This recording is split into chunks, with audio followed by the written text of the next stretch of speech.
یا ایھا الذین آمنوا استعینوا بالصبر والصلاۃ، اے اہل ایمان مدد حاصل کرو صبر سے اور نماز سے۔ ان اللہ مع الصابرین، یقیناً اللہ صابروں کے ساتھ ہے، صبر کرنے والوں کے ساتھ ہے۔ ولا تقولوا لمن يقتل في سبيل الله اموات، کبھی نہ کہنا اس کو جو اللہ کی راہ میں قتل ہو جائے کہ وہ مردہ ہے۔ بل احیاء ولکن لا تشعرون، وہ زندہ ہے لیکن تمہیں اس کا شعور نہیں۔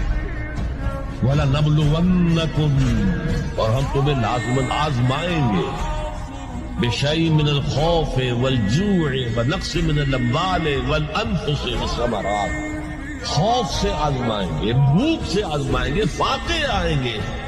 وَبَشِّرِ الصَّابِرِينَ، اے نبی بشارت دے دیجئے صبر کرنے والوں کو، جب ان پر کوئی مصیبت آئے، کوئی تکلیف آئے، کوئی آزمائش آئے تو وہ